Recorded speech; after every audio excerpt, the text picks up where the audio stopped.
TWR से प्रसारित जिंदगी की राह कार्यक्रम में आप सबका हार्दिक स्वागत बा। परमेश्वर हर एक आदमी में जिंदगी का सांस डाल देले बाड़न। यही वजह से सगरी जीव से अधिक समझ रखेला, तब वो जिंदगी में मानसिक संतुलन और अशांति के बीचा में जिएला। यही खातिर ये सिलसिलावार बाइबल का अध्ययन आप लोगन की सेवा में प्रस्तुत कइल जाता कि जिंदगी जिए का सही ढंग जान सकें। कृपा करके देखी और सुनी ताकि परमेश्वर आपकी जिंदगी का रास्ता दिखावस। हाँ मित्र, ये अध्याय के मुख्य विषय है पीछे मुड़ के सृष्टि छुटकारा इसराइल की सुरक्षा पर नजर। ये अध्याय में हमने के देखे कि परमेश्वर के इसराइल संबंधी कार्यक्रम खत्म ना भइल। नया नियम में पौलुस प्रेरित एगो सवाल करताने, का परमेश्वर अपना लोगन के छोड़ देले? जवाब है एकदम ना। ए अध्याय में और स्पष्ट हो जाता। उ अध्याय यह सुनि ध्यान से। तो एकरा बारे में जानकारी खातिर वह हमरा संगे आपन पवित्र शास्त्र बाइबल निकाल लेनी हो। तो ओमे देखी यशायाह नबी की किताब 43 अध्याय के 1 पद के हम रोज सामने पढ़े जा रहल बनी। पर हे याकूब, तोहार सृष्टिकर्ता इसराइल, तोहार सृजनहार यहोवा एह तरी से कहताणे, मत डेरा, काहे कि हम तोहरा के दंड से छुड़ा ले बानी। हम तोहरा के नाम लेके बुलौले बानी, तू हमार ही हवा। मित्र, इ काव्य जतना हो सकत रहे उतना स्पष्ट बा।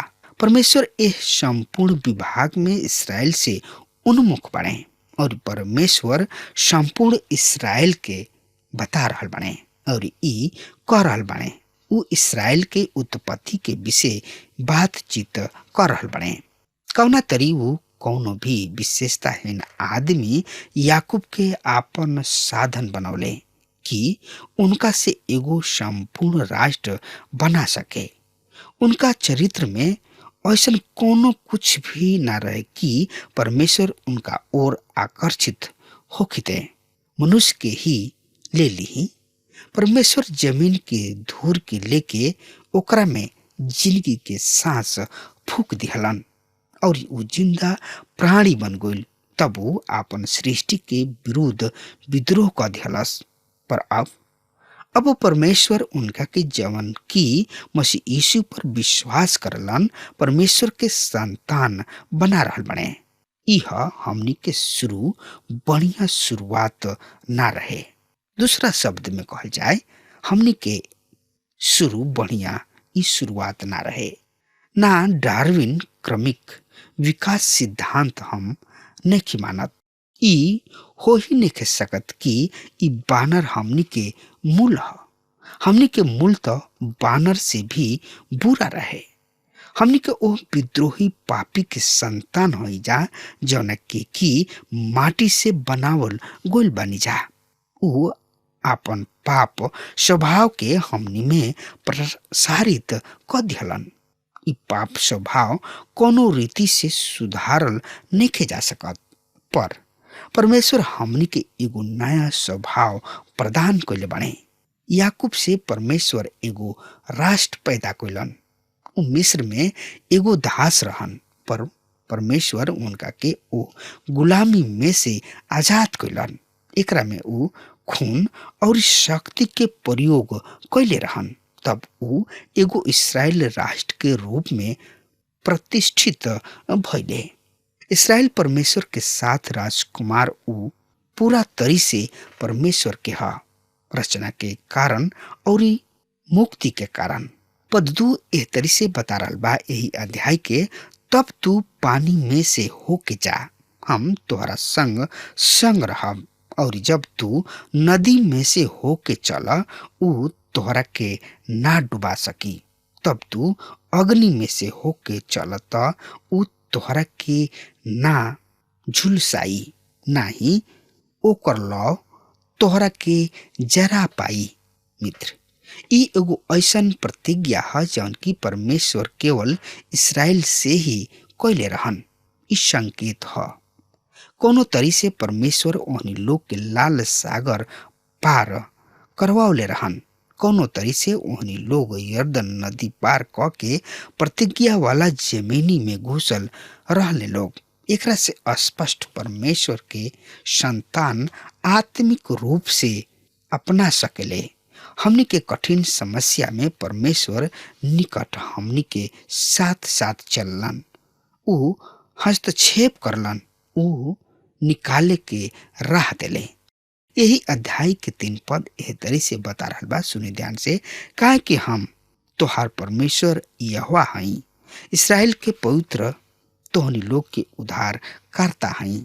तोहनी लोग के छुड़ौती के खातिर हम मिस्र के तथा तोहरा बदले इथोपिया और सब के देहनी। मित्र, परमेश्वर अपना उद्धार के ऊंचा स्तर कम ना करलन। इस्राएल के स्थान पर ऊ इथियोपिया और मिस्र ऐसे दे दिहलन।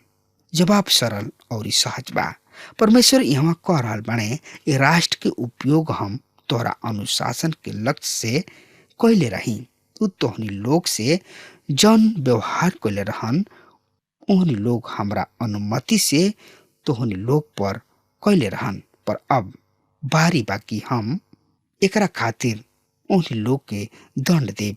सृष्टि धर्म में कहल गुल बा, धर्मी के मनुष्य खातिर दुर्जन के तुल्य चुकावे के पड़ेला और विकास घाटी के निष्कपट के खातिर। रुआ कबहू एकरा और विचार कइले बानी कि काहे परमेश्वर दुश्मन के राउर रास्ता काटे भेजले? काहे ओहनी लोग पर विपत्ति आ पड़ल? ई उनकर रुआ के आत्मिक विकास के राह पर आगे बढ़े के एगो विधि है। यह रुआ आजादी खातिर एगो साधन है। धर्मी मनुष्य संकट से आजाद हो जाला और दुर्जन ओकरा में फसल रहेला। पद 5 और 6 में परमेश्वर स्पष्ट रूप से कह रहल बाणे कि ऊ फिर इस्राएल राष्ट्र के जमा करे हैं। इर्मिया यह बात कहले रहन, ओ राष्ट्र सब प्रभु के संदेश सुन लोग और उनकर दूर दूर के समुद्र तट के द्वीप सब में घोषित करा, जौन प्रभु इस्राएल राष्ट्र के बिखरौले रहन उहे अब ओहनी लोग के जमा करी हैं। ओसे ही प्रभु इस्राएली सब के संभल ले रही हैं। परमेश्वर कह रहल बाणे, ओ राष्ट्र सुन लोग तथा उदारवादी लोग और तोहनी सब जना सुन लोग, जौन की ई विश्वास करलन कि मसीह यीशु के आगमन मिलेनियम के पूर्व होई, या ऊ जौन की ई कहलन कि उनकर आगमन एकरा पश्चात होई, अथवा ऊ जौन की मानलन कि ई सब ना होई। सुन लोग कि हम इस्राएल के छोड़ी नहीं खिदेले, हम तोहनी लोग के जमा करब और ई होके रही।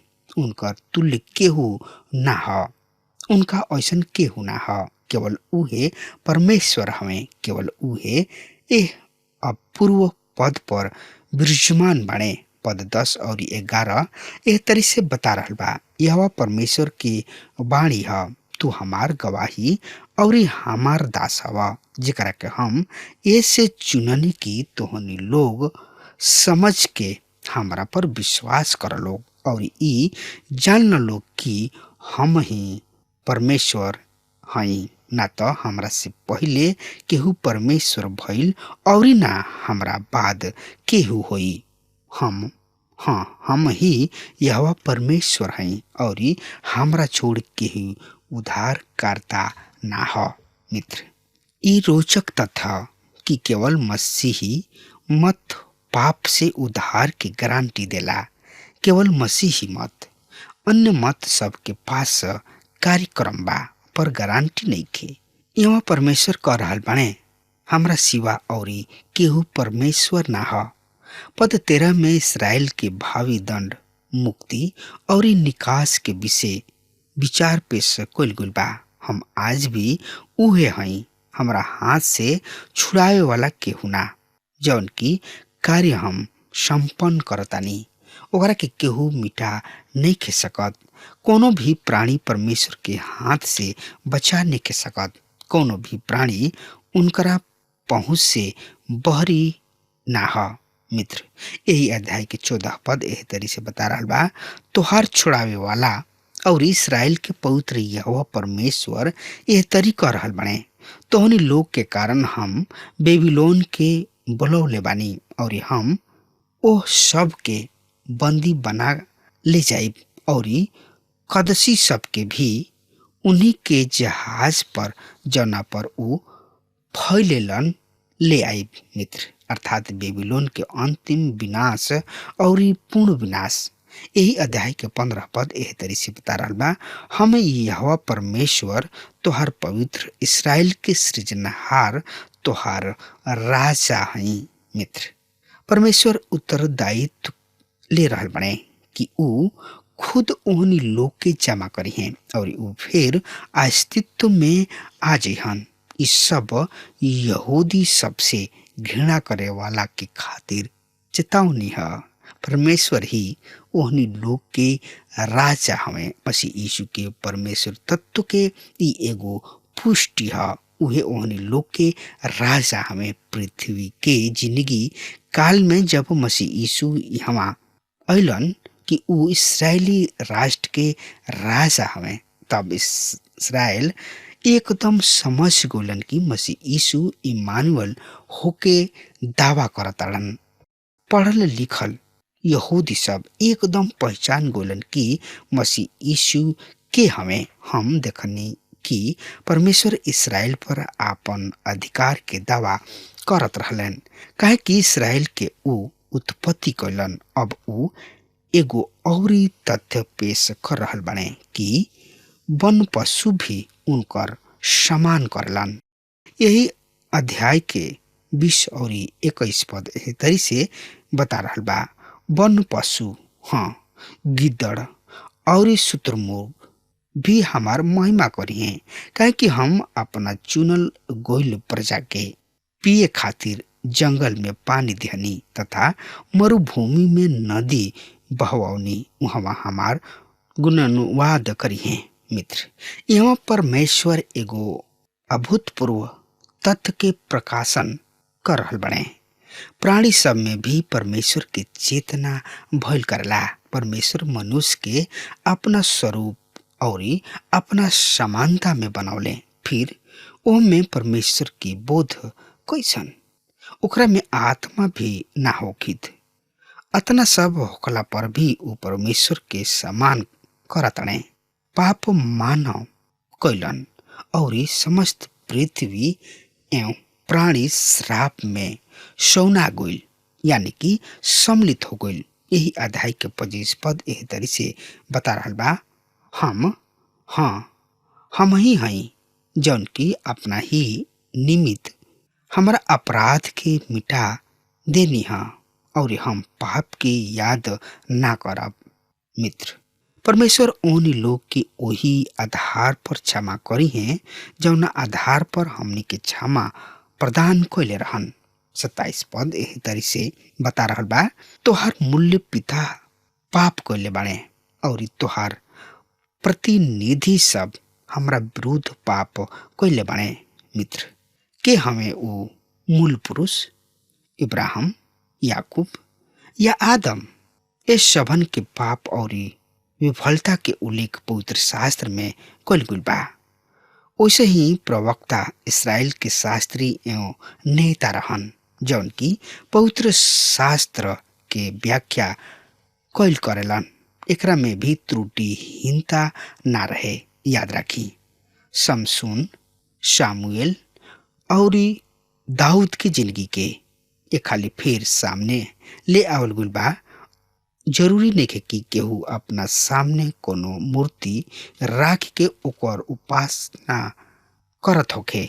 मानव अपना खातिर अपना पूज्य खुद बना लिहल करलन, जैसे कार्य, जीविका, धन कमाइल, कृति, विलासिता, वासना, शराब, आत्म स्तुति अथवा व्यापार। ई हो जाला हमनी के आराधना। भाई बहन, आई विचार करी जा पवित्र शास्त्र के प्रतिज्ञा के विषय पर। परमेश्वर अपन मनोनीत इसराइल के खातिर उपलब्ध बाणे और तब ई महत्वपूर्ण एवं उल्लेखनीय भविष्यवाणी है पवित्र आत्मा के विषय। त एकरा बारे में जानकारी खातिर रुआ हमरा संगे आपन पवित्र शास्त्र बाइबल निकाल ली।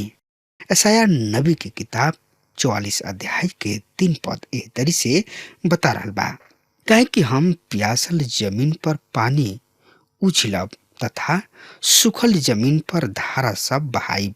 हम तोहरा देश पर आपन आत्मा और तोहार वंशज पर आपन आशीष उंडेलब। मित्र, पवित्र आत्मा के उंडेलल गोला के समस्त यानी कि स्पष्ट भविष्यवाणी एकरे ऐसन है। ओएल नबी के भविष्यवाणी पर छोट निरीक्षण से रुआ भी ई देख सके हैं कि ई भविष्यवाणी पेंतीकोस्त दिवस पर भविष्यवाणी पूरा ना भइल रहे। हाँ, पतरस उपस्थित जन समुदाय के ध्यान एह ओर खिंचले जरूर रहन, पर उ भी ई दावा सही में ना कइले रहन कि ई ओ भविष्यवाणी के पूर्णता रहे। पतरस दूगो बात कहले रहन।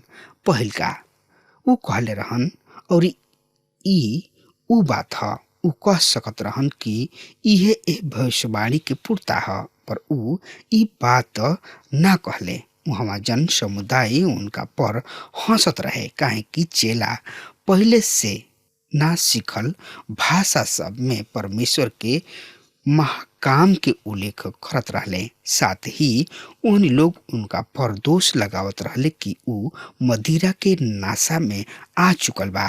अतः पतरस प्रतिज्ञा में कहताने, रुआ के ई देख के आश्चर्य ना होके के चाही, काहे कि ई तो ऐसन ही कुछ हो रहल बा जौन की आखिरी दिन में होखे पर बा। सुनी हम ई काहे कह रहल बानी कि पेंतीकोस्त दिवस पर ई भविष्यवाणी पूरा ना भइल। अनेक कारण बा। पहिल का ह, ओएल नबी कहले, हम आकाश और पृथ्वी पर ई आश्चर्यपूर्ण चिन्ह दिखाई, खून, आग, धुआं के खंभा। हमरा प्रभु के महान और आतंकपूर्ण दिन के आवे के पूर्व सूरज अंधकार में परिणत हो जइहन और चंद्रमा रक्त में। इस सब पेंतीकोस्त दिवस पर त भइल नानु।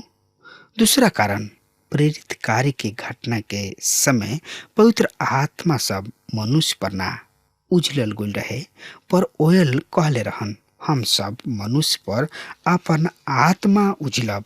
प्रेरित कार्य घटना में उ 120 चेला 3000 दर्शक भेजले रहन, सब मनुष्य ना।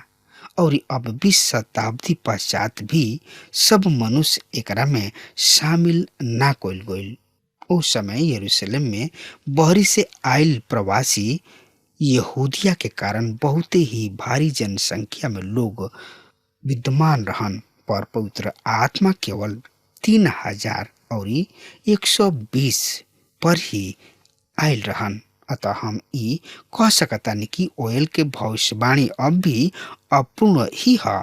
एक और पूर्णता भविष्य में हुई। परमेश्वर के सुंदर कार्यक्रम अभी भविष्य में ही बा। जी हाँ, हमनी के उनकर इंतजार बा, पर हम जौन की मसीही हैं जा उ कहाँ बानी जा। देखी, समस्त मानवता के 3 गो विभाग, यहूदी, इसराइली तथा मसीही, हमनी खातिर परमेश्वर के कार्यक्रम भिन्न बा। हमनी के प्रतीक्षा बा कि रिपचर के जैसन ही रिपचर हुई। परमेश्वर के घड़ी टिक टिक चल रहल बिया। अब हमरो घड़ी आगुल बा जाए के। अब परमेश्वर वा के बहुत ही आशीष देश। आमीन। हमके विश्वास बा कि ई कार्यक्रम आप सब खातिर फायदेमंद सिद्ध भइल हुई। हम चाहतनी कि आप सब अपन अपन आशीष हमरों से बांटी। अगर आप सबके लगे बाइबल से चाहे आपकी निजी जिंदगी से कोनो सवाल होके, चाहे कोनो समस्या खातिर प्रार्थना करावे चाहतनी, तो तो हमारी फोन नंबर पर जरूर संपर्क करें। परमेश्वर आप सबके बहुत आशीष प्रदान करें और आज का दिन आप खातिर सुखद बनावें।